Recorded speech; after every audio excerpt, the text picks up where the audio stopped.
Lemon grass, stevia, जो stevia उस समय चली थी शुगर का, हाँ जी। हमने उसकी फार्मिंग शुरू की थी जेल के अंदर। अच्छा, जेल के अंदर? जेल के अरे अंदर वाह। हम सेल करते थे प्रोडक्ट। अच्छा।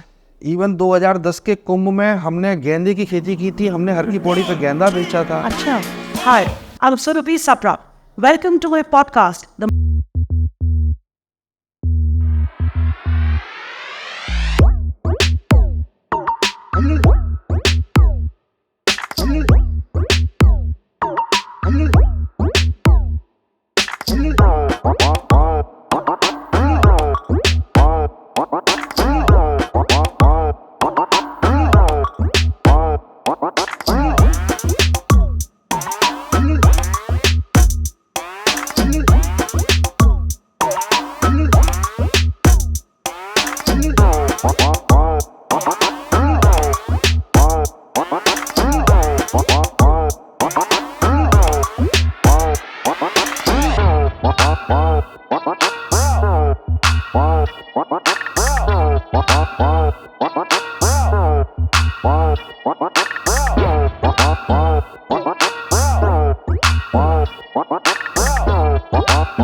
एंटी सोशल एलिमेंट जो समाज में रहने लायक नहीं पाया गया है कानून के हिसाब से, वो सब एक चार दीवारी के अंदर यहाँ पे है। हाँ जी। नो डाउट टफ है, उनको हैंडल करना, उनका ध्यान रखना एक डिफ़िकल्ट टास्क है, लेकिन हम एक टीम के रूप में काम करते हैं।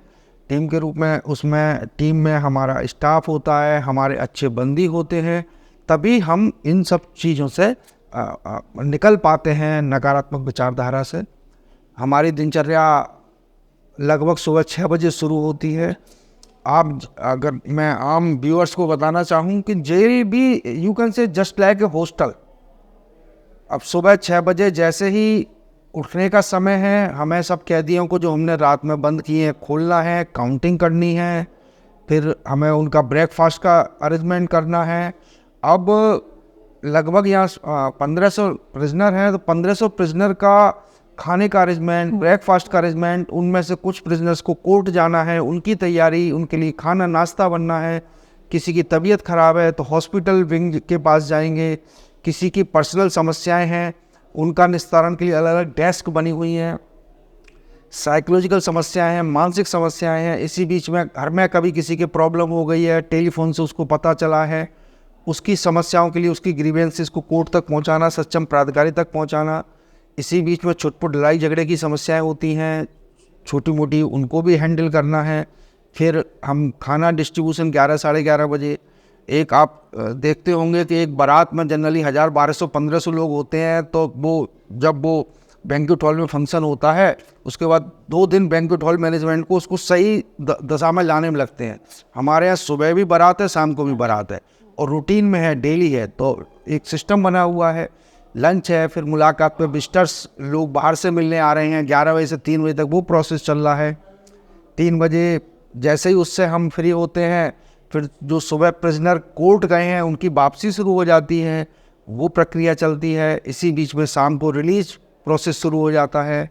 और लगभग 8 बजे तक ये चलता रहता है अल्टीमेट, जब काउंटिंग होकर पुनः वो बंद हो जाता है। तो आपका पूरा बहुत हेक्टिक हो जाता है, सुबह 6 बजे से लेकर रात को 8 बजे तक आप बिल्कुल पैरों पे खड़े रहते हैं। इस जेल के बारे में एक बात बहुत ही प्रशंसनीय है, और वो है यहाँ की सफाई। एक भी तिनका, जैसे कहते हैं ना, कहीं भी आपको एक तिनका भी पड़ा हुआ नहीं मिलेगा। सफाई कह लीजिए, हरियाली कह लीजिए, अनुशासन, सुंदरता, हर चीज़ बहुत ही उम्दा है। और जैसे आपका जो लेडीज़ सेल है, वहाँ पे बच्चों के लिए, छोटे बच्चों के लिए आपने क्रैश भी बनवाया है। इतनी ही अच्छी तरीके से उसको आप मेंटेन कर रहे हैं, ये बहुत ही मतलब काबिल तारीफ़ है। जैसे आपके पास हर तरह के अपराधी आते होंगे, पेशेवर होते हैं, आपके हत्यारे हो गए, अपहरणकर्ता हो गए, या छोटे मोटे फर्स्ट टाइमर्स कह लीजिए, चोर डकैती वाले या नशाखोर। तो आपका रवैया हर तरह के अपराधी के लिए, एक बार जब कैदी गेट की इस तरफ आ जाए तो सबको एक समान निगाह से देखा जाता है। हमें एज ए जेलर नहीं पता कि जब वो समाज में थे तो उन्होंने जो सो कॉल्ड अपराध किया है वो किस मनोदशा में किया, किस मानसिक स्थिति में किया। लेकिन जब वो जेल के गेट के अंदर एंटर करते हैं, 6-7 दिन क्वारंटाइन पीरियड में रहते हैं, वो जेल के वातावरण से अपने आप को एडजस्ट करने का प्रयास करते हैं। उसके बाद जब वो रूटीन लाइफ में आते हैं, एज ए जेलर हमें केवल इतना ही पता होता है कि वो आईपीसी के किस सेक्शन में जेल में आया है, चोरी में है, मर्डर में है, डकैती में है, उसके अपराध की गंभीरता कितनी है ये हम कभी जानने का प्रयास नहीं करते हैं। अच्छा। मैं व्यक्तिगत रूप से कभी नहीं करता हूँ। अगर वो 302 में आया तो उसने मर्डर किया है, ये आरोप है। उसने मर्डर ब्रूटली किया है, मर्डर कैसे किया है, मर्डर किन परिस्थितियों में किया है, हम कभी जानने का प्रयास नहीं करते। मैं कभी नहीं करता। अच्छा। और जो प्रोफेशनल क्रिमिनल आप कह सकते हैं, 1-2% जो कुख्यात अपराधी हैं, समाज के लिए खतरा है, उनको छोड़ दिया जाए तो शेष सभी अपराधी जो जेल में आते हैं, हम एक सामान्य दृष्टिकोण के तहत उनको रखते हैं। यहाँ आने के बाद उसके व्यवहार को, उसकी एक्टिविटी को हम एवेल्यूएट करने का प्रयास करते हैं, और वो एक सामान्य व्यक्ति प्रतीत हो रहा है जिसके अंदर एक दो होता है, किसी ने अपराध किया उसके बाद अभी भी रिवेंज की फीलिंग है और वो कह रहा है कि मैं करूँगा, तो उसको तो हम दूर रखते हैं। सामान्यतः उसे लग रहा है कि जो कुछ हुआ जाने अनजाने में हुआ, अपराध है, ठीक है, मुझसे गलती हुई, ये फीलिंग पता चल जाती है व्यवहार से, तो उनको फिर हम एक सामान्य अपराधी मानते हुए और उसके हुनर के हिसाब से, उसके शौक के हिसाब से, उसकी इच्छा के हिसाब से उसको हम वर्क में नियोजित करने का प्रयास करते हैं। जेल के अंदर प्रशिक्षण और सुधार के क्या क्या गतिविधियां आप कराते हैं? एज ए जेलर मैं हमेशा कि ठीक है, जब तक वो जेल में है, एक अच्छा मानव बनने के लिए हम क्या प्रयास कर सकते हैं, साथ में अगर वो दर्द, एक दर्द तो होता ही है, बहुत से अपराधियों में दर्द होता है, कभी पारिवारिक समस्याओं का दर्द होता है, कभी शारीरिक समस्याओं का दर्द होता है, कभी मानसिक समस्याओं का दर्द होता है। उस दर्द को हम कितना जेल प्रशासन की हैसियत से कम कर सकते हैं, ये मैं ज़रूर महसूस करता हूँ, ज़रूर कोशिश करता हूँ। उस एंगल से हम काम करते हैं कि अगर उसकी कोई व्यक्तिगत समस्या है, क्योंकि अपराध सपोज पुरुष ने किया, उसके परिवारजन ने नहीं किया। हमारे सामने ऐसे ऐसे इंसिडेंट्स आते हैं कि एक कैदी ने अपराध किया, ठीक है, वो जेल में है, अब उसकी घर में पारिवारिक में किसी की डेथ हो गई है, तो ये सोच के ही सपोज भगवान न करे माँ की डेथ हो गई है और वो जा भी नहीं पा रहा है, तो ये एक सेरन पैदा करता है कि हम अपनी माँ के अंतिम संस्कार में सम्मिलित नहीं हो पा रहे। तो उस समय हम नियमों के अंतर्गत अगर कन्विक्ट है तो उसको पुलिस अवरक्षा में भेजे जाने का प्रावधान है। अगर वो अंडर ट्रायल है तो उसके लिए कोर्ट की परमिशन की आवश्यकता होती है। कभी कभी सैटरडे संडे के दिन फंस जाते हैं, कोर्ट बंद होता है, तो हम मानवता के नाते वीडियो कॉन्फ्रेंसिंग से अंतिम संस्कार में या माँ के अंतिम दर्शन का, इस तरह से हम कोशिश करते हैं। स्किल डेवलपमेंट की एक लंबी चेन है। मैं 2005-6 इवन सन 2000 से इस दिशा में छोटे छोटे प्रयास मैं करता रहा, जहाँ रहा। जहाँ तक देहरादून जेल की बात है यहाँ पे कारपेंटरिंग यूनिट है, हम फर्नीचर बना रहे हैं। फर्नीचर बड़े स्तर पे सेल होता है हमारा सचिवालय में, माननीय मुख्यमंत्री हाउस में, महामहिम राजभवन तक हमारा फर्नीचर जा रहा है। यहाँ के प्राइवेट स्कूल हैं, वो लोग हमारे यहाँ से स्कूल की बेंच, टेबल, चेयर बच्चों के लिए बनवाते हैं। आम जनमानस double bed, sofa set, dining table, तो ये फर्नीचर की हमारे यहाँ बहुत एक शुरू से ही एक अच्छी परंपरा रही है। कारपेंटर आते गए, नए लोगों को सिखाते गए, तो एक लेगेसी चली आ रही है। इसके अलावा गमले हमारे यहाँ सीमेंट के गमले बनाए जाते हैं। सीमेंट के गमलों का बहुत हमारी बड़ी डिमांड है। IMA हमसे रेगुलर IMA हमसे ही गमले लेते हैं। गढ़ी कैंट में जो मिलिट्री यूनिट है वो हमसे ही गमले लेते हैं। बाहर कुछ नर्सरी हैं जो हमसे गमले लेके फिर वो पब्लिक को सेल करते हैं। गमले का है, इसके अलावा दरी वीविंग का है, कारपेट हमारे यहाँ बनाए जाते हैं। कारपेट की वीविंग का काम 3 हमारे यहाँ बड़ी यूनिट हैं, और फैब्रिकेशन की भी हमारे यहाँ यूनिट है। हमारी जेल का इन हाउस जो भी फैब्रिकेशन का काम है हमारे प्रिजनर ही करते हैं। ये सब काम तो चल ही रहे हैं। साथ में एक नया कॉन्सेप्ट है, हम जॉब वर्क का भी काम कर रहे हैं। जॉब वर्क का कॉन्सेप्ट ये है कि जेल में कैदी नहीं है, अनुशासित मानव श्रम है। अच्छा, कंट्रोल्ड मैन पावर है। बिल्कुल बिल्कुल। बाहर जो बड़ी बड़ी फैक्ट्री होती हैं उनके लिए लेबर मैनेजमेंट एक टफ टास्क है। कभी लेबर वो रख लेते हैं तो लेबर यूनियनबाजी करती है, कभी लेबर स्ट्राइक करती है, तो वो लेबर हेडेक से परेशान होते हैं। कॉन्सेप्ट ये है कि हमारे पास कैदी नहीं है, अनुशासित मानव श्रम है। आप आइए, हमारे यहाँ यूनिट लगाइए, हमारे कैदी एज ए लेबर फैक्ट्री में काम करेंगे और वो आपके प्रोडक्शन में मदद देंगे, आप हमें वो उसका पेमेंट देंगे, वो कैदियों में जाए। हाँ जी, इस तरह से हम दोनों के लिए ही फायदा है। दोनों के लिए, हाँ जी, उधर कंपनी के लिए फायदा है, हाँ जी, साथ में इन कैदियों के लिए फायदा है। कैदियों के लिए जो और सबसे बड़ा फायदा है, जिसको हम और बड़े फलक पे देखने का प्रयास करें, 8 घंटे काम करने के बाद वो कुछ पैसा अर्न कर रहा है, तो उसके जेल में रहने के दौरान उसके अंदर ये फीलिंग आ जाती है कि मैं श्रम करके भी अपने परिवार की आजीविका चला सकता हूँ। केवल चेन स्नैचिंग, लूट या डैकोइटी से परिवार की आजीविका नहीं चल सकती। हाँ जी, वो 8 महीने या फैक्ट्री में काम कर रहा है, सुबह 7 से लेकर शाम को 5 बजे तक, और उसको फिर पैसे मिल रहे हैं, वो पैसे अपने घर भेज रहा है। हाँ, तो कैदी में फीलिंग आती है कि मैं एक लेबर सेंस डेवलप करने का प्रयास कर रहे हैं हम। आपने ये कार्यक्रम सिर्फ इसी जेल में करे हैं या इससे पहले भी आपने कहीं कुछ?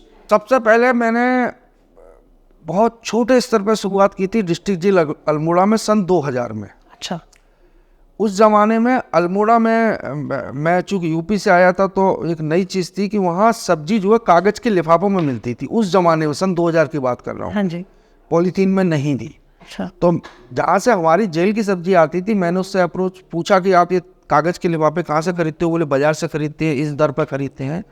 तो मैंने आसपास के घरों से अखबार की रद्दी इकट्ठी करके कैदियों से कागज़ के लिफाफे बनवाए, वो सेल किए थे। अरे वाह, वो शायद बहुत छोटा प्रयास था, हाँ जी, मुझे लग रहा है 8-10 कैदी उसके साथ जुड़े थे, और हमने उस जमाने में एक एक कैदी को 200, 250 रुपए का कुछ प्रॉफिट हुआ था। अच्छा, वो प्रोजेक्ट बहुत सफल हुआ था, बहुत सफल हुआ था। हाँ जी, वो स्टार्टिंग सन 2000 में किया था। हाँ जी, उसके बाद जब मैं हरिद्वार में था 2005-06 में, जो हमने बड़े स्तर पर किया था, तो हरिद्वार की जो जेल है वो सिटकुल इंडस्ट्रियल एरिया में, वहाँ काफ़ी फैक्ट्रीज हैं। तो VIP लिमिटेड, जो VIP लगेज असेंबली यूनिट है, हाँ जी, वो अपने लेबर मैनेजमेंट से परेशान थी, तो उन्होंने हमारी जेल में यूनिट लगाई थी, हरिद्वार जेल में लगेज असेंबलिंग यूनिट। अच्छा, और उन्होंने जो उनका सबसे छोटा लगेज अल्फ़ा लगेज होता है वो बनवाना स्टार्ट किया था। हाँ जी, और अल्फ़ा लगेज से हमने जॉब वर्क स्टार्ट किया था।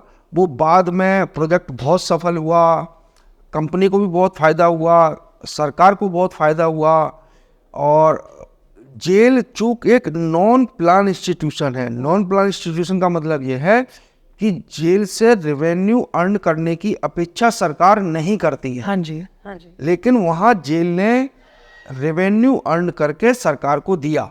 तो वो एक स्टार्टिंग थी जो शुरू में बहुत छोटी सी धनराशि से मिलना शुरू हुई थी, और बाद में VIP लिमिटेड ने अपने वैनिटी बॉक्स तक जेल में बनवाना शुरू किया। अच्छा, तो वो एक सफलता का मैंने चूँकि देख चुका था, प्रोजेक्ट चला चुका था, हाँ जी, तो वही आके फिर हमने यहाँ देहरादून जेल में स्टार्ट किया। बहुत ही बढ़िया। ये तो हो गए आपके प्रशिक्षण और सुधार के कार्यक्रम, आप एक स्किल डेवलपमेंट करा रहे हैं, कौशल विकसित कर रहे हैं। इन गतिविधियों के अलावा आप कैदियों को मानसिक रूप से कैसे स्वस्थ रखते हैं और शारीरिक रूप से कैसे व्यस्त रखते हैं? मानसिक रूप से स्वस्थ रखने के लिए तभी रहेंगे जब शारीरिक रूप से स्वस्थ होंगे। दोनों चीज़ें एक साथ जुड़ी हुई हैं। सबसे अच्छी बात इस जेल की, यहाँ मेरे आने से पहले परंपरा डली हुई है, अच्छी इस जेल की परंपरा है कि यहाँ सुबह डेली योगा होता है। अच्छा। और प्रिजनर, जो एक ट्रेंड प्रिजनर है, वो योगा कराते हैं। अच्छा। कन्विक्ट प्रिजनर है, वो योगा कराते हैं। हाँ जी। और आपको दर्शकों को जानकर अच्छा लगेगा, मैं भी सुबह उनके साथ बैठ के योगा करता हूँ। तो कैदी योगा करते हैं। हाँ जी। एक बहुत अच्छी परंपरा है और डेली हो रहा है। गर्मी, जाड़ा, बरसात हो, योगा डेली जो कैदी इच्छुक है वो योगा हमारी यहाँ आके करते हैं। शारीरिक खेलकूद के लिए हमारे यहाँ जेल में इंडोर गेम है, वॉलीबॉल है, बैडमिंटन है, कैरम है। इसके अलावा अंदर एक्सरसाइज की वो भी लगे हुए हैं, प्रिजनर एक्सरसाइज भी करते हैं। बहुत बढ़िया। तो हाँ जी। कोशिश ये रहती है जेल प्रशासन की कि जितना कैदियों को एंगेज रखा जाएगा। अगर खाली दिमाग शैतान का घर एक परंपरा है, तो हम कोशिश रखते हैं कि कहीं ना कहीं एंगेज रहें। एंगेज के लिए लगातार सुबह से लेकर शाम तक गतिविधि चल रही है इस जेल में। इस जेल में इग्नू का सेंटर है, स्टडी सेंटर, NIOS के स्टडी सेंटर है। अच्छा। यानी कैदी पढ़ने भी आ रहे हैं। हाई स्कूल इंटर यहीं से करते हैं, ग्रेजुएशन यहीं से करते हैं, पोस्ट ग्रेजुएशन यहीं से करते हैं। इसके अलावा कंप्यूटर ट्रेनिंग सेंटर चल रहा है श्री श्री रविशंकर जी के सहयोग से। उन्होंने 10 कंप्यूटर हमारी जेल में दे रखे हैं। एक बाहर से ट्रेनर आते हैं, तो कंप्यूटर सेंटर चल रहा है। तो कुछ कैदी कंप्यूटर सेंटर में इंगेज हैं, कुछ हमारे एजुकेशन में इंगेज हैं। इसके अलावा इस जेल में एक यूनिक चीज़ है, जेल रेडियो कॉन्सेप्ट चल रहा है। वो फ्रीक्वेंसी बेस्ड नहीं है, एम्पलीफायर बेस्ड है। यानी जिस दिन जेल ही वो हमारे स्टूडियो से रिकॉर्डिंग होती है और वो हमारे हर बैरक में कैमरे लगे हुए हैं। तो हमने कैदियों को वहाँ भी इंगेज रखने का प्रयास किया है। कैदी को सपोज अपनी माँ की याद आ रही है, तो वहीं से वो एक पर्ची लिख के भेजते हैं। हमारे सब पर्ची इकट्ठी होकर स्टूडियो में आती है कि आज मेरी माँ का जन्मदिन है, मुझे माँ की याद आ रही, माँ के ऊपर कोई गाना सुनवा दें। या तो इस तरह से वो अपने आप को कनेक्ट करने का, बिजी रखने का, मानसिक रूप से अटैच होने का मौका मिलता है कैदियों को। वो प्रयास चल रहा है। जेल रेडियो वाला जो कॉन्सेप्ट था, हमने जो देहरादून का प्रतिष्ठित रेड FM है, रेड FM के अपने रेडियो जॉकी बुलाए थे। अच्छा। उन्होंने आके ट्रेनिंग दी। तो इस तरह से कुछ ना कुछ हमेशा बिजी रखने का प्रयास करते हैं। सांस्कृतिक प्रोग्राम होते रहते हैं। हाँ जी। कभी भी होता है तो हम सांस्कृतिक प्रोग्राम करते हैं। जेल के पास अपना पूरी म्यूजिकल इंस्ट्रूमेंट की टीम है। अच्छा। सारे वाद्य यंत्र हैं। हाँ। उसकी म्यूजिक की क्लासेस भी चलती हैं। जो अच्छा। ट्रेंड प्रिजनर हैं वो दूसरे प्रिजनर्स को सिखाते हैं। तो पूरा दिन, अगर कैदी, बहुत से लोग नहीं चाह रहे तो बात है, अगर कैदी चाह रहा है जेल में रहने के दौरान कि वो अपने आप को बिजी रखे, तो सुबह से लेकर सब कुछ है। कभी ऐसा तो नहीं होता कि आपके कैदी बोले हम वापस नहीं जाएंगे, हम तो यहीं रहेंगे? नहीं। आपने इतनी सारी चीजें उनके लिए रखी हुई है कि ये इस पर मैं बहुत अच्छा, आपको बहुत अच्छा उदाहरण बता रहा हूँ। हाँ जी। वास्तविक बात बता रहा हूँ कि जो आपने कहा ना कि इतनी अच्छी सुविधाएं हैं, तो कैदी ये तो नहीं कह रहा कि वापस नहीं जाएंगे। हाँ जी। हरिद्वार जेल की घटना है। एक कैदी हमारे यहाँ से हरियाणा का था, बहुत लड़का ही सा था, शायद 7-8 साल रहा होगा, छूट के चला गया। फिर वो एक दिन पता नहीं मिलने आया। हाँ जी। मुझे आज भी उसकी डायलॉग और वो ध्यान है। मैं डिप्टी जेलर था, जेलर साहब के पास ऑफिस में आया, मैं भी बैठा हुआ था कि और क्या हाल है, मैं नाम भूल रहा हूँ उसका, क्या हाल है, वो ठीक है, तो और कैसा महसूस कर रहे हो। तो उसके जो वर्ड थे, बोले साहब मैं घर गया तो मेरे घर में मेरी मम्मी ने तोता पाल रखा था। अच्छा। तो बोले सबसे पहले जाके मैंने उसका पिंजरा खोला और तोते को आजाद किया। अरे वाह। बोले जो चार दीवारी का बंधन है ना, बिल्कुल, वो बहुत जबरदस्त है। चाहे वो इंसान के लिए हो, चाहे वो जानवर के लिए हो। बिल्कुल बिल्कुल। भले ही सुख सुविधाएं हैं, लेकिन जो चार दीवारी का, आप कभी कल्पना कीजिए जितनी सुख सुविधाएं हैं, हाँ जी, कितनी बेसिक सुविधाओं से वो वंचित हैं। उनके पास मोबाइल नहीं है। हाँ जी। हम आज कनेक्ट है समाज में, मम्मी से बात हुई, पापा से बात करनी है, तुरंत फोन मिलाया। हाँ जी। भाई से बात, फोन नहीं मिला सकते, हाँ जी, नहीं कर सकते। हाँ जी।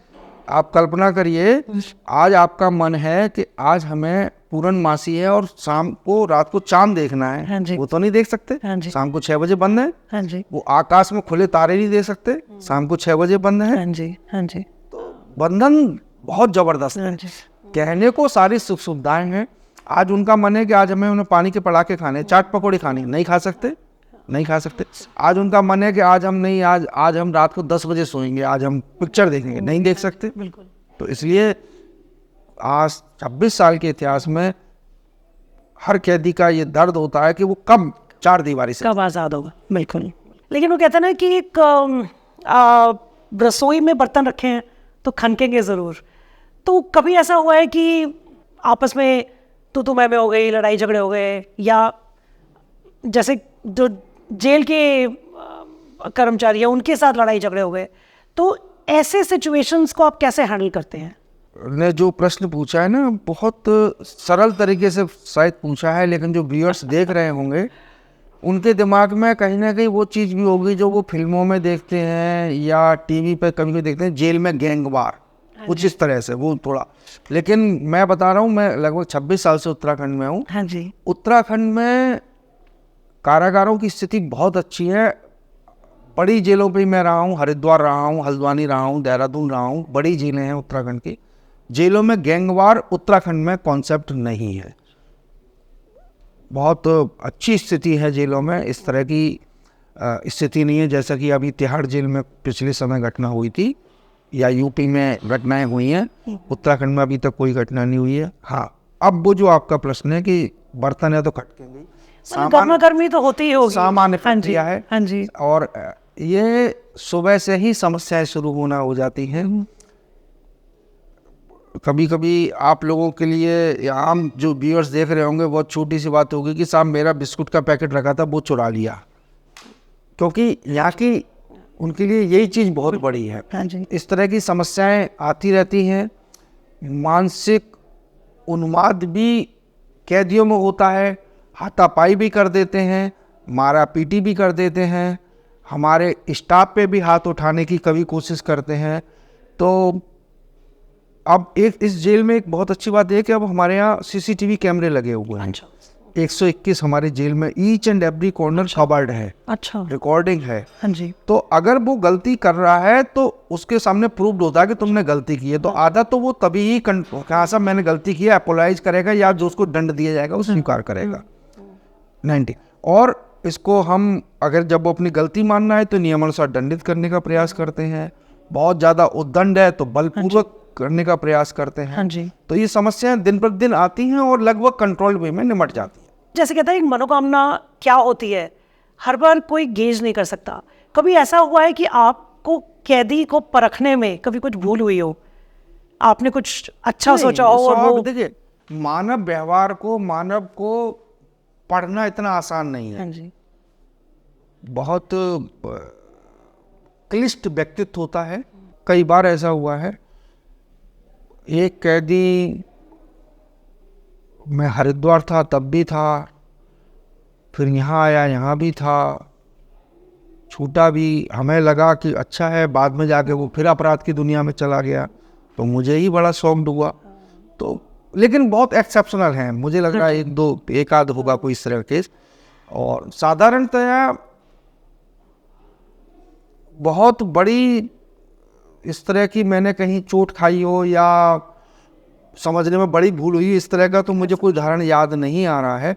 लेकिन साधारणतया कैदी जो लंबी सजा में होते हैं वो अनुशासन के साथ रहने का प्रयास करते हैं। जैसे पिक्चरों में दिखाते हैं, कभी कोई सुरंग बनाने की कोशिश या भागने की कोशिश, कभी ऐसे इस तरह के भी इंसिडेंट्स हुए आपके साथ? हाँ, सुरंग का तो नहीं है, हल्द्वानी में था मैं। हाँ जी। और एक कैदी था, पॉक्सो और 376 में था, अच्छा कारपेंटर था। तो वो जहाँ पे हमारी वर्कशॉप थी हल्द्वानी में, हल्द्वानी की जेल सिंगल मेन वाल है। जनरली जेल डबल मेन वाल होती है, एक मेन वाल जिसके अंदर प्रिजनर रहते हैं, उसके बाद एक दूसरी मेन वाल, तो सुरक्षित हो जाती है। लेकिन हल्द्वानी की जेल चूँकि पुरानी जेल थी, सिंगल मेन वाल थी वो।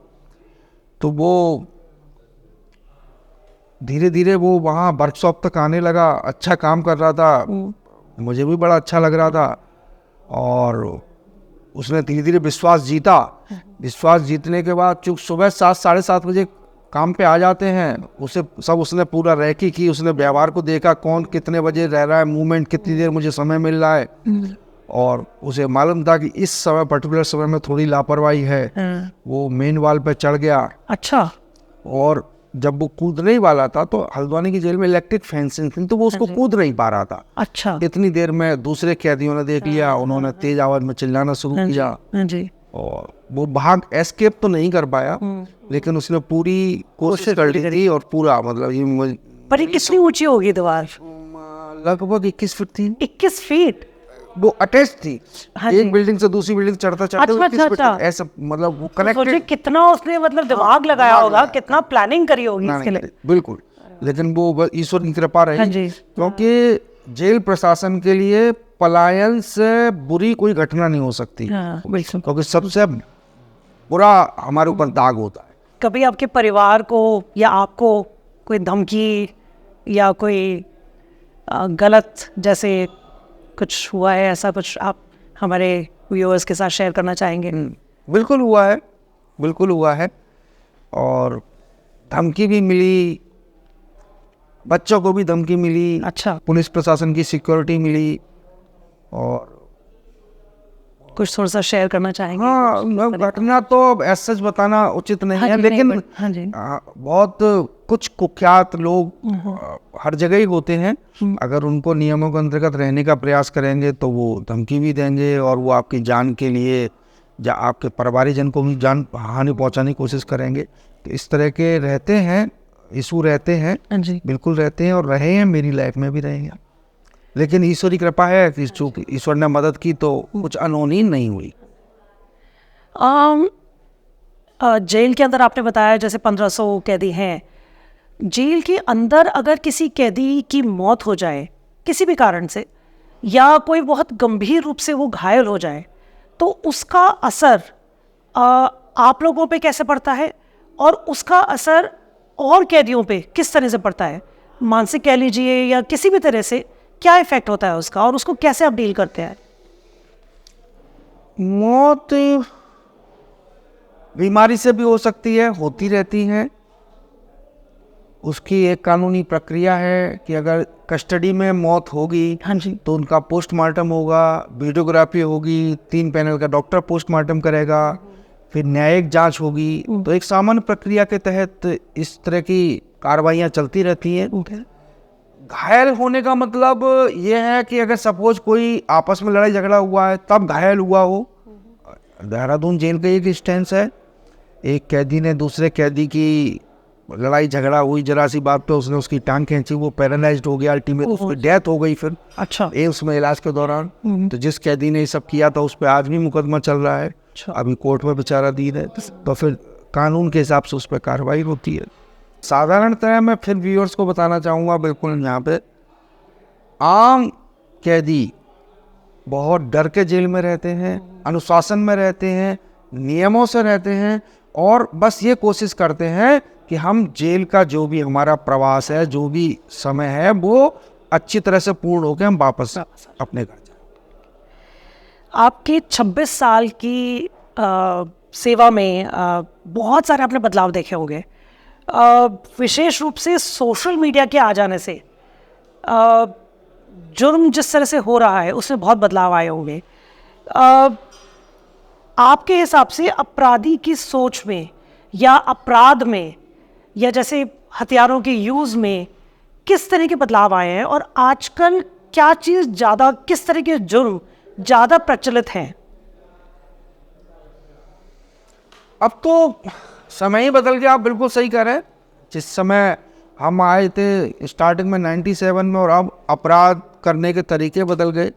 हमारे जब मैं स्टार्टिंग में था तो लूट की घटनाओं के अपराधी बहुत आते थे, डकैती के बहुत आते थे, मर्डर के, पारिवारिक मर्डर के, इस तरह के आते थे। अब जो अपराध का ट्रेंड है, सबसे पहले तो 420 का है, अगर हम उत्तराखंड देहरादून की बात करूं, सबसे ज़्यादा ज़मीन जायदाद के यहाँ मसले बहुत आ रहे हैं। अच्छा।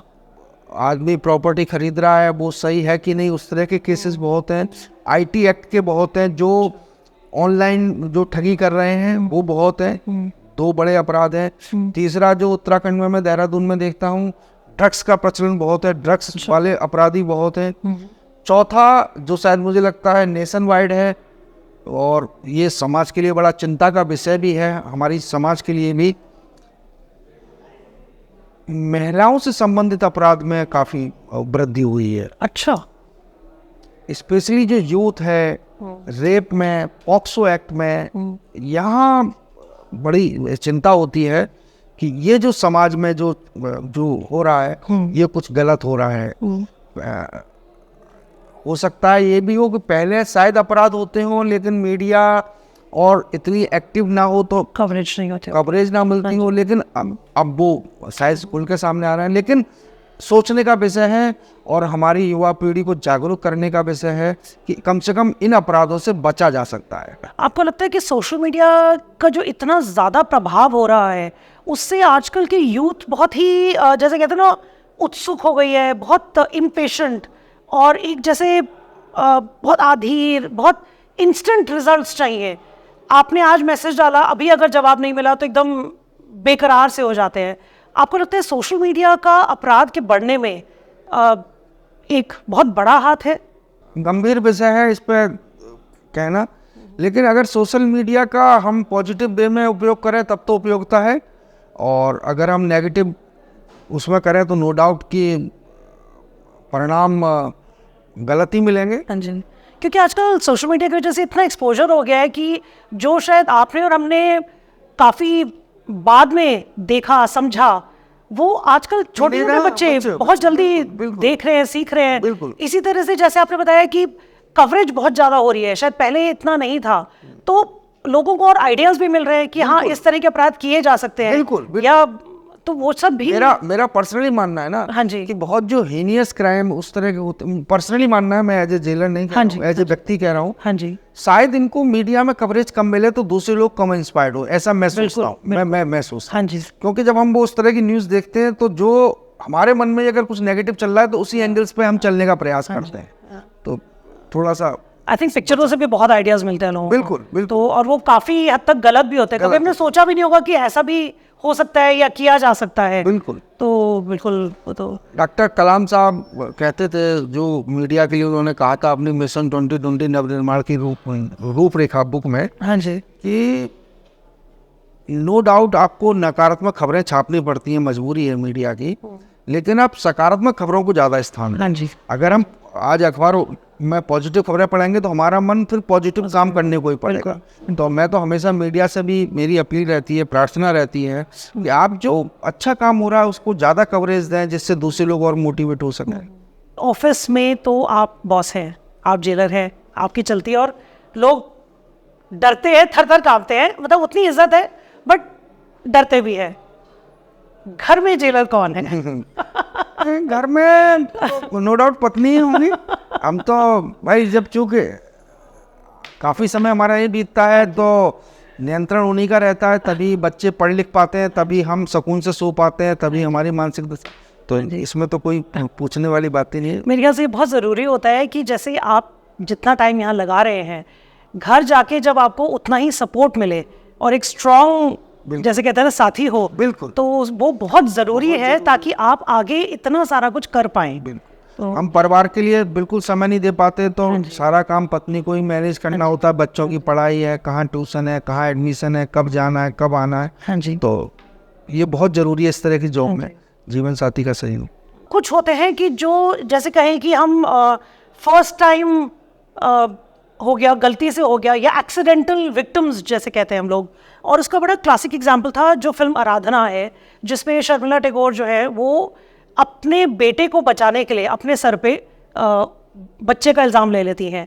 और इस तरह के बहुत केसेस होते हैं, या कभी तैश में आके कभी कुछ कर दिया, गलती से हो गया। तो एक्सीडेंटल विक्टिम्स या फर्स्ट टाइमर्स कह लीजिए बहुत होते होंगे जो एक्चुअली करना नहीं चाहते थे, बट सिचुएशन ऐसी आ गई कि उनको उनके हाथों कोई ना कोई गलत काम हो गया। एक बार अगर जेल कोई भी चला जाता है तो हमारा समाज उसके ऊपर एक कलंक या एक धब्बा सा लगा देता है हमेशा हमेशा के लिए कि ये जो है ये नकारात्मक है। बताइए कि हम कैसे ये चीज़, ये थॉट, ये चीज़ बदल सकते हैं कि अगर हम उनको समझाएं कि ये जो है ये दुर्घटना के शिकार है, आदत के शिकार नहीं है। तो आपने देखिए पहले बात कही ना कि एक्सीडेंटल विक्टिम, एक्सीडेंटल क्रिमिनल। हाँ जी। भारत में, मैं पूरे भारत की बात कर रहा हूँ, हाँ जी। जेलों की बात कर रहा हूँ, more than 99%, more than 99%, even 99.5% first offender हुए। अच्छा। Can you imagine? हाँ जी। हमारे यहाँ 1500 प्रिजनर हैं, तो मुझे नहीं लग रहा है कि हमारे यहाँ 100 प्रिजनर भी ऐसे होंगे जो रिपीटेडली आ रहे हैं। सारे फर्स्ट ऑफेंडर हैं। अच्छा। रिपीटेडली ऑफेंडर बहुत कम है, बहुत कम है, बहुत कम है। अच्छा। अगर आपने अपराध किया है तो आपको आईपीसी की धाराओं के तहत सजा मिलेगी, इसी का प्रावधान है। आपने अपराध क्यों किया है इसका कोई प्रावधान नहीं है। कभी कभी हमें इस तरह के सुनने में आते हैं कि भाई ने बहन को, उसका कोई लड़का परेशान कर रहा था, बार बार परेशान कर रहा था, उसने उसका मर्डर कर दिया। तो मर्डर करने के बाद उस पर 302 के तहत मुकदमा चलेगा। उससे ये नहीं पूछा जाएगा तूने क्यों मर्डर क्यों किया, क्या परिस्थिति। भारत एक पुरुष प्रधान समाज है। अगर पुरुष जेल में आ जाएगा तो पत्नी और बच्चों के सामने, मैं साधारणता की बात कर रहा हूं, जी बिल्कुल, आजीविका की समस्या हो जाए। हाँ जी बिल्कुल। समाज के एक जिम्मेदार नागरिक के रूप में हम सबकी जिम्मेदारी है कि ठीक है, इसने अपराध किया है, ये सजा भुगत रहा है, लेकिन इसके पत्नी और बच्चों की अगर कोई बेसिक नीड है तो वो जरूर पूरी। हाँ जी बिल्कुल। अगर वो नीड पूरी नहीं होगी, बेसिक नीड की बात कर रहा हूँ, पढ़ाई की, लिखाई की, कपड़ों की, तो तय मानिए कि समाज में से फिर एक नया अपराधी बने। बिल्कुल। हम अपना बच्चे का बर्थडे है, हम अच्छा खासा खर्च कर रहे हैं, कुछ उसमें से कुछ अंश इन लोगों के लिए भी दें। हाँ जी। समाज में अगर आर्थिक डिस्पैरिटी, आर्थिक विषमता ज़्यादा होगी तो समाज में अपराध बढ़ेगा। हाँ जी। ये नहीं हो सकता कि मैं कार में जाऊं और मेरा डॉगी कार में हो और वो केक खाए, ये वास्तविकता है। बिल्कुल सही है सर, और बिल्कुल सही बात है अभी। हाँ जी। वो जो रोड पे, स्ट्रीट पे बच्चा है, वो बैलून बेच के ठंड में परेशान है, तो आज नहीं कल हाँ। वो एक रिवेंज की या उसके बराबर जाने की वो फीलिंग आएगी और वो चोरी करेगा। बिल्कुल। तो हम एक अंश जरूर इनके लिए करें, हाँ जी। तो शायद उसको अपराध करते समय फीलिंग आएगी कि नहीं, उन्होंने तुम्हारी इतनी मदद की थी, जब मैं ठंड से परेशान था तो उन्होंने स्वेटर भी दिया था, तो शायद मैं गलत ना करूं। हाँ जी। बड़े स्तर पर सोचने की आवश्यकता है। और अगर जो जेल में आ गए हैं उनसे हम एक दूरी बना लेंगे, हम उनके किसी मदद नहीं करेंगे, वो वापस लौट के समाज में जाएंगे, आज नहीं कल जाएंगे। हाँ जी। तो फिर अगर जब उन्हें कुछ रास्ता न जाएगा फिर अपराध की ओर जाएंगे। लोग आते हैं, समाज के लोग, हम यहाँ कैदियों के बच्चों की फीस है वो समाज के लोगों के सहयोग से हम जमा कर रहे हैं। हाँ जी।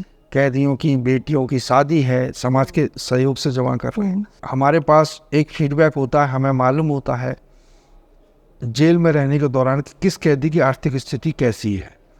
अगर वो गरीब होता है, हमें मालूम है कि उसके परिजन बहुत कम मिलने आ पा रहे हैं, उसके घर से चिट्ठियाँ आती हैं, तो हमें उसकी सामाजिक स्थिति का भी पता चलता रहता है। और अगर वो जेन्युइन केस होता है, हम समाज से अपील करते हैं, समाज फीस भी जमा कर रहा है, समाज बेटियों की शादी में काफ़ी लोग जुड़े हुए हैं, इस तरह का काम चल रहा है। और समाज से हमेशा ही सकारात्मक मुझे सहयोग हमेशा मिला है। पर हमने ये भी सुना है कि आप काफ़ी हद तक कैदियों की या उनके परिवारों की मदद करते हैं। कई बार ऐसे आए कि किसी कैदी का हमें जुर्माना जमा करना है, हमें मालूम है जेन्युइन केस है, मेरा ग्रुप बना हुआ है व्हाट्सएप पे, तो हम मैसेज कर दिया तो समाज से तुरंत पैसा आ जाता है। जैसे ऊनी कैप, सरकार कुछ चीज़ें सरकार जेलों में नहीं देती, ऊनी कैप वगैरह है, सॉक्स है, तो वो मैं जब कहता हूँ कि हमारे यहाँ 30-35 कैदी इस तरह के हो गए हैं, हमें समाज से कोई ना कोई आता है और वो तेज आता है। इवन एक इस तरह के भी समाज में लोग हैं, यहीं देहरादून के बड़े प्रतिष्ठित व्यक्ति हैं, उन्होंने अपनी बेटी का बर्थडे जेल में महिला बैरक में मनाया, उनके साथ बैठ के मनाया। वो बोले महिला कैदी को क्या नहीं मिल पाता, मैंने कहा चाट पकौड़ी खाने को नहीं मिलती, तो उन्होंने कहा चाट पकौड़ी वाले कैदी स्टॉल को यही बुला लिया, उन्होंने पेमेंट किया और उन्हीं के साथ उन्होंने पूरा सेलिब्रेट किया। बहुत अच्छे इस तरह के लोग भी। और उनके बाद में फीडबैक आया कि जितनी खुशी हमें यहाँ मना के मिली शायद हमें 5 स्टार होटल नहीं मिलती। हाँ जी, बिल्कुल सही। और उनमें जो महिला कैदी थी उन्होंने भी खूब बढ़िया तैयारी की, केक बनाया, मतलब बहुत अच्छा वो इवेंट था। ऐसे हमारे को इस तरह के लोगों की और बहुत बहुत आवश्यकता है। सर एक बात बताइए कि जैसे मैंने जेल का राउंड लिया तो पिक्चरों में दिखाते हैं ना, वो बड़े जो कैदी होते हैं वो धारी वाले कपड़े पहनते हैं, यहाँ कोई ऐसे नज़र नहीं आए धारी वाले कपड़े या कुछ। तो जेल में यूनिफॉर्म होती है या कैसे, मतलब सब अपने ही कपड़े पहनते हैं? जेल में 2 तरह के प्रिजनर होते हैं, एक अंडरटेल प्रिजनर यानी जिनका केस कोर्ट में चल रहा है, अच्छा, वो अपराधी है अथवा नहीं अभी क्लियर नहीं है, कोर्ट डिसाइड करेगी। अच्छा। दूसरे होते हैं कन्विक्ट प्रिजनर जिनको कोर्ट से सजा पड़ चुकी है।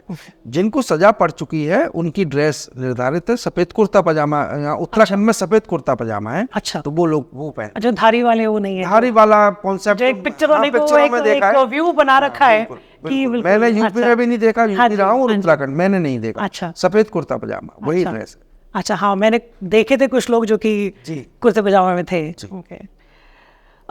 सर आपके काम, लगन और परिश्रम को देखते हुए आपको राष्ट्रपति द्वारा एक बार नहीं 2 बार आपके काम को सम्मानित किया गया है, तो जो अनुभव आपका रहा वो हमारे दर्शकों को साझा कीजिए।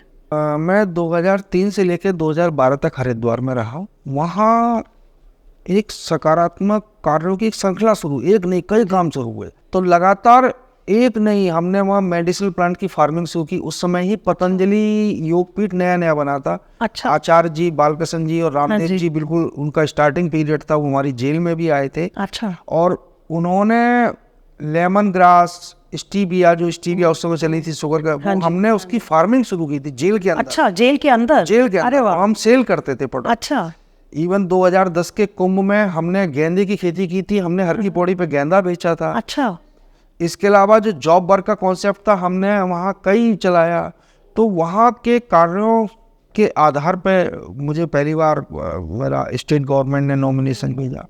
फिर हल्द्वानी जेल में भी हम इस तरह के रचनात्मक कार्य हुए, तब दूसरी बार उत्तराखंड गवर्नमेंट ने तब दूसरी बार भेजा। इसके अलावा डॉक्टर किरण बेदी का एक इंडिया विजन फाउंडेशन, उनका एनजीओ है, उन्होंने 2006-07 में हरिद्वार जेल की पूरी प्रेजेंट टीम को प्रेजेंट रिफॉर्म्स के क्षेत्र में भी दिया अवार्ड। तो चूंकि काम करते रहे, ईश्वर की कृपा रही, सरकार ने, हमारे जिला जेल प्रशासन ने, जेल प्रशासन के माध्यम से डीएम साहब ने, डीएम साहब के माध्यम से स्टेट गवर्नमेंट ने मुझे इस लायक समझा कि मेरा नॉमिनेशन भेजा। ईश्वर की कृपा हुई कि मुझे मिला ज़्यादा है, शायद मैंने किया कम है। नहीं तो अच्छे इससे ज़्यादा करने वाले हैं, लेकिन ईश्वर की कृपा है। ये आपका बड़प्पन है जो आप ऐसा कह रहे हैं। ये वास्तविकता है। हाँ जी, मिला ज़्यादा नहीं, पर हम दुआ करेंगे कि आपको और बहुत बहुत अवार्ड्स मिलते रहे और हम फिर से आए और फिर हम आपको और ऊंचे पद पे देखें और फिर एक पॉडकास्ट करें आपका। इच्छा बस यही रहती है। हाँ जी। कि हम